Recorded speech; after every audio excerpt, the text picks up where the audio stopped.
제가 이거는 한글로 변환을 할까 말까 하다가 게을러서 안 한 게 아니라 의미가 이상해질까봐 그냥 안 했어요. 안 했는데 궁극적으로 공유경제가 발전하면 어떤 것들이 좋아질까라고 얘기하는 부분이거든요. 다 뭐 이해하실 필요는 없는데요. 크게 시장은 넌 마켓과 마켓으로 나눠요. 그러니까 시장 안으로 들어오는 것과 비시장적인 것들이 있는데요. 중요한 건 이것들이 공유경제가 발전을 하면 할수록 거래비용이라고 하는 것들이 줄어들고요. 그게 더 중요해요. 그 의미를 이해하시는 게. 거래비용이라고 하는 게 더 줄어들고 그 다음에 그게 마켓의 형태라 하더라도 여기서 키워드는 우리가 공유경제 플랫폼을 평가하는 방식들이라는 게 있거든요. 어떻게 평가할까요? 평가할 때. 에어비앤비 어떻게 평가하나요? 그쵸. 사용자 후기라고 하는 제도를 통해서 평가를 하잖아요. 그게 evaluation 시스템이거든요. 평가 시스템이거든요. 사용자 후기를 믿고 저희는 어떤 걸 선택하게 되죠. 사용자 후기가 좋은 것들을. 그게 사회적 자본을 집적하는 방식이라는 거예요. 그러니까 평가가 일반적으로 기업이 광고를 통해서 평가하는 게 아닌 거잖아요. 대부분의 제품들은 광고를 통해서 우리가 평가한 걸 보고 그 이미지를 보고 소비하잖아요. 예쁜 카탈로그 같은 것들을 보고. 그게 아니고 나와 동일한 소비자들이 나와 같은 공동체에 살고 있는 사람들이 사용한 후기를 통해서 평가하는 시스템이 되거든요. 그게 발전하면 발전할수록 물론 거기에도 늘 버그는 있어요. 그런 거 없는 세상은 없거든요. 네. 왜 업자들 들어오면 막 물 흐린다고 하잖아요. 그죠? 업자란 표현 안 써야 되나? 여튼. 그런데 어찌됐든 간에 사람들의 신뢰라고 하는 것들이 집적될 수 있고요. 그리고 그 신뢰를 기반으로 한 후기 시스템을 통해서 얼마든지 공유경제는 발전할 거고 그게 사회적 자본까지도 집적하는 형태로 나타날 것이다 라고 하는 게 공유경제의 발전 모델의 끝판이라고 보시면 돼요. 네. 그래서 사회적 경제도 중요하지만 사회적 미션을 추구하는 방식도 중요하지만 공유경제는 이미 사회적 미션을 이미 그 경제의 작동 방식 안에 가지고 있는 거죠. 신뢰라고 하는 자본을 축적시켜 주니까요. 네, 그래서 많은 분들이 좀 관심을 가지고 보셨으면 좋겠는 모델 중에 하나예요. 그래서 공유경제와 사회적 기업을 매칭을 해서도 많이 설명을 합니다. 요즘에. 네. 공유경제는 본질적으로 사회적 가치가 비즈니스 활동에 내재된 모델이라고 보시면 돼요. 그래서 기업도 사회적 활동 많이 하죠. 요즘에는. 혹시 기업에서 하고 있는 사회적 공헌 활동 중에 아시는 거 있으실까요? 기억나시는 거. 기업들이 얼마나 잘하고 있는지 한번 볼까요?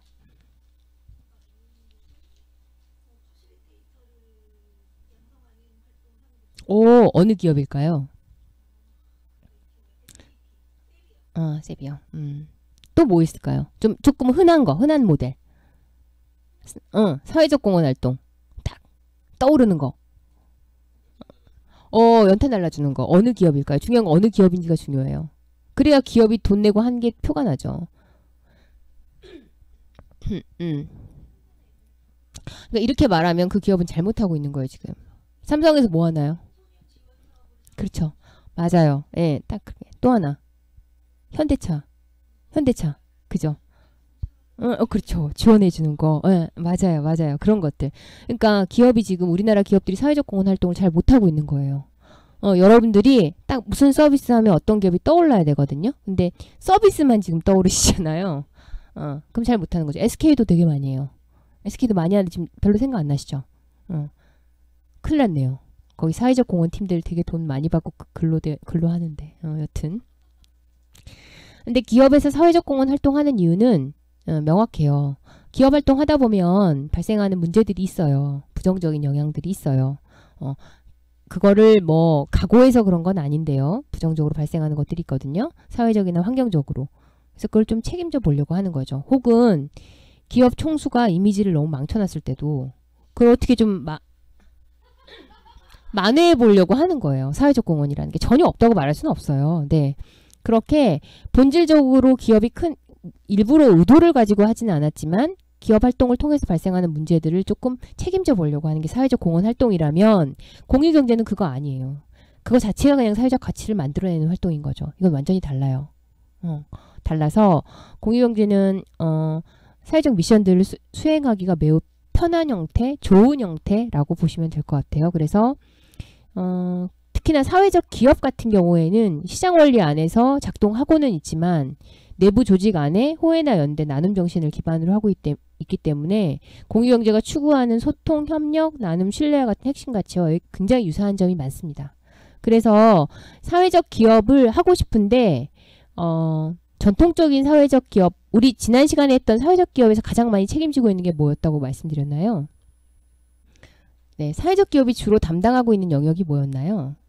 담당하고 있는 해결하는 사회적 미션들이 뭐였나요? 이 정도면 저희 지금 집단 상담해야 돼요. 치매 상담. 그러니까 사회적 의제가 뭐냐고요. 이렇게 물어보죠. 이제 제가. 그것이 무엇이냐? 그렇죠. 선생님 만세. 예. 선생님 만세. 사회적 기업이 유럽 해방됐어요. 해방됐어. 유럽에서 등장한 이유, 우리나라에서 등장한 이유 크게 두 가지 말씀드렸죠. 실업과 복지 문제 해결을 위해서 나타났다라고. 거짓말하지 마세요. 이제 와서 이렇게 아는 척 하시면 안 돼요. 네, 마지막 시간이니까 신경질 내겠습니다. 두 번 다시 저희가 만날 일이 없을 거 아니에요? 막 이러면서. 그거 해결하려고 사회적 기업이 등장했다고 말씀드렸잖아요. 근데 그거 말고도 사회적 기업들이 할 수 있는 일들이 있는 거예요. 그죠? 그럴 때 공유경제 모델 안에서 기업의 아이템을 찾아보는 것도 방법일 수 있겠죠. 네. 제가 이 사람 ING 공간을 보면 늘 느끼는 건데, 예를 들면 여기를, 물론 대표님은 그럴 생각 전혀 없으시겠지만, 공용 오피스로 사용할 수도 있잖아요.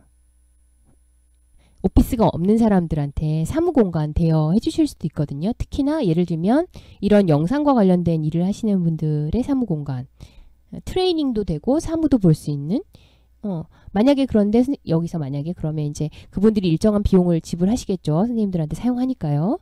지불하시고 운영을 하게 된다. 그럴 때 이제 법인체를 가질 때 사회적 기업으로 가질 수도 있고, 또는 하다 보니까 이 공간보다 더 넓은 공간이 필요할 수도 있잖아요.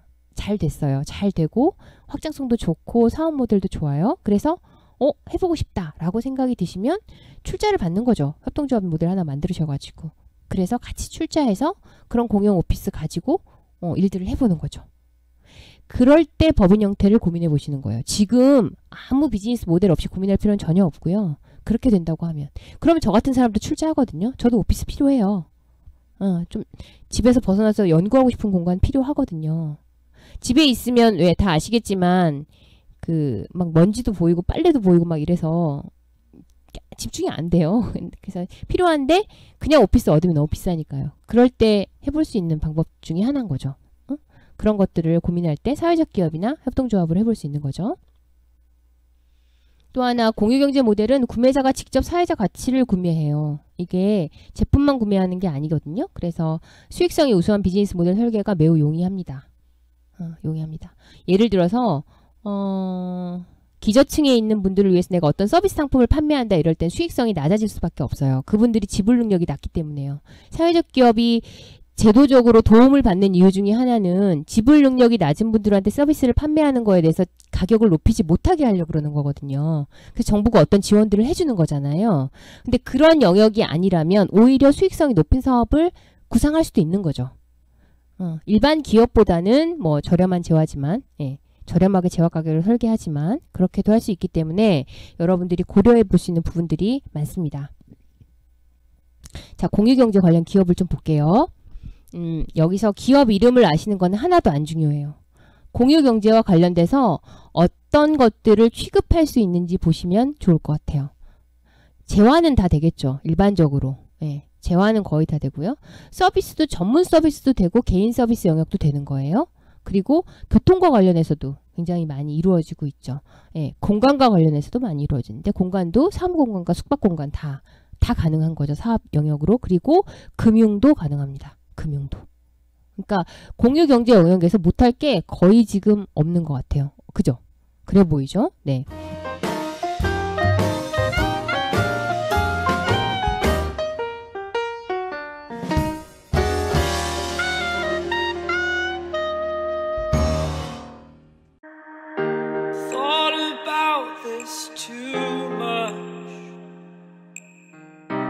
What's there left to say? Throw your stones the river. Like me it drifts away. I would watch you stare. I would watch you stare.